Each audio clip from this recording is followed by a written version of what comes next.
Welcome to UTV. పశ్చిమ బెంగాల్ రాష్ట్రంలో త్వరలో అసెంబ్లీ ఎన్నికలు జరగబోతున్నాయి. ఈ నేపథ్యంలోనే అక్కడి మమతా బెనర్జీ ప్రభుత్వం అసెంబ్లీ సమావేశాలను ఏర్పాటు చేసింది. ఈ సమావేశాలను కూడా తమకు అనుకూలంగా మార్చుకునేందుకు ట్రై చేశారామె. అసెంబ్లీలో కూడా బెంగాలీ వలసదారుల గురించి చర్చలు జరిపారు. ఈ క్రమంలో టీఎంసీ ప్రతిపక్ష బీజేపీ ఎమ్మెల్యేల మధ్య హాట్గా చర్చ సాగింది. అది కాస్త ముదిరి గందరగోళం చెలరేగింది. అసెంబ్లీ ప్రత్యేక సమావేశాల చివరి రోజున జరిగిన ఈ ఘర్షణలో BJP chief whip Shankar Ghosh గాయపడ్డారు. ఆయనను సభ నుండి కూడా సస్పెండ్ చేశారు.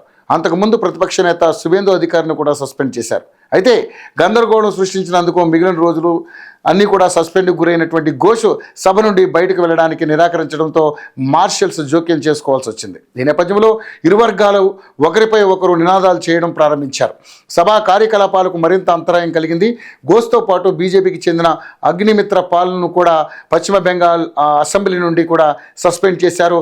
స్పీకర్ భీమాన్ బెనర్జీ ఆమెను బయటకు తీసుకెళ్లాలని మహిళా మార్షల్స్ను పిలిపించారు. మరో ముగ్గురు బీజేపీ ఎమ్మెల్యేలు అశోక్ దిండా, బామ్కిన్ ఘోష్, మిహిర్ గోస్వామి కూడా సభ నుండి సస్పెన్షన్కు గురయ్యారు. అయితే గందరగోళం సమయంలో ట్రెజరీ బెంచీల నుంచి కూడా తమపై వాటర్ బాటిల్స్ను విసిరారని బీజేపీ నాయకులు ఆరోపించారు. సభలో గందరగోళం నెలకొనడంతో ముఖ్యమంత్రి మమతా బెనర్జీ బీజేపీని తీవ్రంగా విమర్శిస్తూ బీజేపీ అధికారంలో ఉన్న రాష్ట్రాల్లో బెంగాలీ వలసదారులపై దాడులపై చర్చకు వ్యతిరేకిస్తున్నారని పేర్కొన్నారు.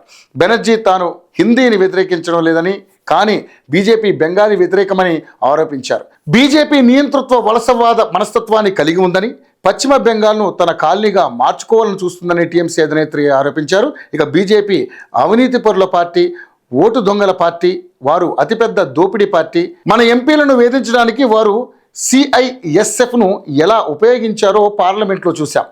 బంగ్లా బిరోడి, బీజేపీ హటావో, దేశ్ బజావో అంటే బెంగాల్ వ్యతిరేక బీజేపీని తొలగించండి, దేశాన్ని రక్షించండి అని బెనర్జీ ఆగ్రహం వ్యక్తం చేశారు. నా మాటలను గుర్తుంచుకుందాం. ఈ సభలో ఒక్క బీజేపీ ఎమ్మెల్యే కూడా కూర్చొని రోజు వస్తుంది. ప్రజలు మిమ్మల్ని అధికారం నుండి తొలగిస్తారు. కేంద్రంలో మోదీ, అమిత్ షా నేతృత్వంలోని ప్రభుత్వం త్వరలో కూలిపోతుందని ఆమె జోస్యం చెప్పారు. కాగా గత 5 సంవత్సరాలుగా ప్రతిపక్ష నాయకుడు సహా ప్రతిపక్ష శాసనసభ్యులను అప్రజాస్వామికంగా సస్పెండ్ చేయడం ప్రతి సభలో ఒక ట్రెండ్గా మారింది. స్పీకర్ అంతటి పక్షపాత ధోరణితో వ్యవహరిస్తున్నారని BJP chief whip Shankar Ghosh assembly లాబీలో విమర్శించారు.